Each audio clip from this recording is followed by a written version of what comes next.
Welcome to the Coast to Coast podcast, brought to you by Play Picks and the Lines, coming to you from the West Coast. Josh Lander, joined by my guy Nate Weitzer on the East Coast, and we are looking at our favorite video of each and every weekday play props for tonight on this little 3-game slate that we have for you tonight on Thursday. Make sure you do like and subscribe to that page. Check out those other couple videos we have for you in the small slate tonight. And Nate does have his great article up on playpicks.com with some best bets and player props in there for you as well. And as always, if you do still need a FanDuel or DraftKings account, head to fdpicks.com or dkpicks.com and find those listings in your area, such as what we've got for tonight's player props. Nate, let's get into it. Yeah, I'm going to lead with Chris Paul here and the Suns. As I mentioned in that game video, he does very well against Dallas. He does very well against any team that tries to limit three-pointers, as you've seen recently in matchups with the Spurs, Raptors, and Clippers. He has topped his total of tonight, which is pretty low, 23.5 points and assists. He's topped that easily, kind of flirted with a triple-double in a couple of those. And in his last four against Dallas, 22 points per game, 12.3 assists per game on a 26.5% usage. That is way up for him. His usage rate is slightly higher on the road, still only 20.5% against most teams. But Dallas, it does a very good job on Devin Booker. We have no DeAndre Ayton tonight. CP3 is going to look to carry his team here on the road, where they're 17-4, where they have the best offensive rating. And they have a little extra rest tonight, which is also key if you want to bet the Suns. And on 2 days of rest this season, Paul plays his most minutes, 33 minutes per game. He shoots his highest percentage, nearly 53% from the field, and averages 14.5 points along with 11 assists. So his standard averages here with a little extra rest for the veteran would get you over that prop. He's only projected to get 14.5 points as well. The odds aren't as good there, but I do like the points and assists combined, along with maybe looking at that double-double bonus at FanDuel, if you think he can pull that off in the win. Yeah, I'm fine with that. I mean, I would consider the points and assists. I would consider that with the win, to your point, either the double-double and the win there. I believe his assists, he needs to get 12 in that 12 assists would get you plus 520 on your money with a Suns win. A little juicy odds there, but I would also just mention he does get about one more assist and one more rebound per game when DeAndre Ayton does sit.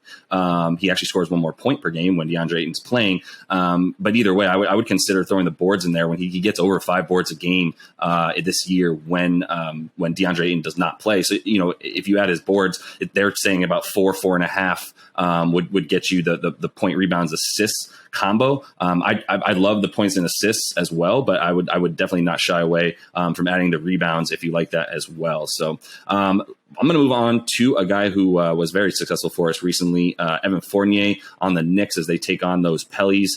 His point prop tonight is at 15.5, minus 105 at FanDuel, pretty close to even money there. You could also look at a player performance double for him on FanDuel if you do like the Knicks to win, as we both are feeling that tonight. 20 points for Fournier and a W gets you plus 450 at FanDuel.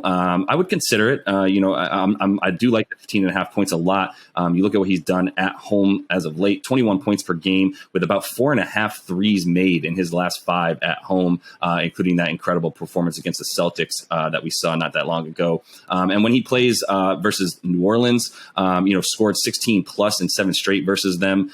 So you feel pretty good about the matchup there for him as well. The Pels do not guard the 3-point line. We know that. We talked about that in the video a lot. They've got the 5th worst opponent 3-point percentage on the road.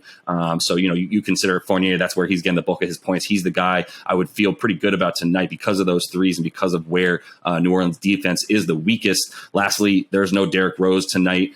There's a stark difference in Fournier's performance with and without Rose, who we don't expect back for a little bit. No Rose means 17 points per game on about 3.5 threes made for Fournier, with a usage percent of about close to 24%. A ridiculous 46% from 3 in those games. With Rose, everything drops down to about 11.5 points per game and 2 made threes. Usage rate drops about 4 or 5 percentage points. So everything, it points towards Fournier having a nice game tonight at home, which is where I'll continue to probably try to eye his props every time that the Knicks play at the Garden. Yeah, I mean, when it rains, it pours for Fournier is why you would look at, maybe I don't want just the conservative bet of 15, 16 points. I want 20 plus in a win because he's the Knicks' success is so tied to him with Derrick Rose out. And you mentioned, 7 straight when he was on Orlando and he was a primary option. Then he had a goose egg in his one meeting with the Pelicans when he was on the Celtics. But then, back to a standard role with the Knicks, 19 points, 5 triples in that shootout we mentioned in New Orleans. The Pelicans are the worst 3-point defense over their last 11 games. So looking for Fournier to try to get hot from deep. And maybe you can get his bonus at 4+ threes in a win or at 20+ points and get some really appealing odds there. You could even get him 3 made threes and a win. You still get plus 168 on your money. There's a couple ways to get that money line bet with the Knicks in there, especially with Fournier. So I would attack a bunch of those. Yeah, and they're scoring such a high percentage of points off threes at home because it's mostly him getting their buckets and their offensive starts. Yep. So on the other side of the ball there, Brandon Ingram is going to have to carry the offense-starved Pelicans. He's been doing that as a playmaker and scorer lately, 24.5 points, 6.5 rebounds, and 6.5 assists with a nearly 30% usage rate over his last 6 games since coming off an Achilles injury. Those numbers dipped a little bit when he only scored 15 points against the Celtics team. That's one of the top defenses now over the last week or two. He has had less trouble scoring on the Knicks, scoring 25 points per game with 6.5 assists at a 113 offensive rating in 3 meetings since joining the Pelicans. I know you're going to talk about Julius Randle a little bit, and I think the motivation goes both ways with these guys, that they used to be teammates in New Orleans and now they like to stick it to each other.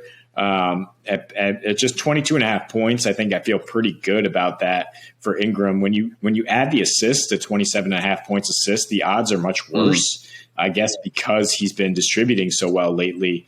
I don't know if I would go that route against these Knicks. I think I would just stick with the points because they don't give up a ton of production all around. But Ingram does score more on the road, and he shoots a much higher percentage. He actually shoots 36.5% from deep on the road versus 31% at home. And the Pelicans, as you mentioned in that article, our episode, are really struggling on the road. So they need every bit of his production, and lately he has been providing that. I think he gets over 22 points tonight. Yeah, I concur. Devontae Graham is questionable with an ankle tonight as well. Another offensive spark for them who's not going to be there. Someone else who can shoot those threes. I feel pretty good about Ingram as well. And I would agree with you. I would prefer just taking those points so you can get that minus 105 on FanDuel as opposed to all the way down to minus 120 when you add the assist to it. And against the Knicks, like you said, they seem to struggle with those tweeners who can score from all over the floor, who are super tall. There's really nobody on the Knicks who can guard the perimeter like that, especially after they sort of switched their offense for defense this year by bringing in Kemba and Evan Fournier. So as you mentioned, I do like Orange Julius. Look, there's not a ton available for us as we're recording this morning ahead of tonight's games. A couple back-to-backs. You got a small weird slate on a Thursday. This is bound to happen. There's not a ton to pick from, but Julius is someone that I did say in the video I like to continue his sort of upswing that he's had in the last 3 games that he's played, getting his numbers back up to about 21 points a game, 8 boards and 7 assists. And you look at what he's done against the Pellies. We do like to look for those slight revenge games. I mean, he had a season where he was throwing up 21 points a game and 9 to 10 boards a game. And then Pelicans said, we don't need these hollow stats, and just got rid of him, brought in Zion, who hasn't played. That's on Julius's mind. What last 3 meetings he's had against the Pelicans since he left them, 25 points, 6 boards, 6 assists, shooting 50% from 3 and 93% from the line. So some pretty nice splits there as well for him. And so, I would consider, those 25 and 6, like I said, in his last 3 versus New Orleans, I would get you easily over those 28.5 points in the rebounds combined. And one more thing that, I did talk about briefly once again in the video where we talk about the Knicks and Pelicans. Kemba's playing tonight, and that is actually a very good thing for Julius, who does need a point guard. He's a decent playmaker, upped his game in that department last year, but he still needs a point guard alongside him. And when Kemba plays, as he is tonight, and there's 25 games games this season with Kemba, he's averaging 20, 10 and a half, 5 assists a game. When Kemba's out in 18 games this season, everything drops by a couple points, a couple rebounds, and actually about the same amount of assists. But that's why with Kemba tonight, I like Julius to stay free, to be able to roam a little bit more on offense and play that pick and roll game with him, where he's crashing to the hoop, getting some free throw attempts. 28.5 points and rebounds at minus 118 on FanDuel. Loved my guy Julius Randle tonight. Haven't been able to take him this year quite as much as the value on him decreased. The odds for him, his numbers, his props raised this year, and his production has decreased. But I think we're coming back to form for him. Yeah, exactly. Player props are all about getting ahead of the curve a little bit. And it's been 3 games. He's been back now. Maybe we're a little late to the party but he knew he was going to round into form. After struggling and getting into that beef with Knicks fans, he has still been better at home. His numbers pretty close to what you mentioned with Kemba, 20, 10, and 5 at MSG, where he's shooting more free throws, and he got 11 free throw attempts against the Wolves last time out. I like his ability to bully these Pelicans skinny forwards, Ingram and Herb Jones, and get his tonight.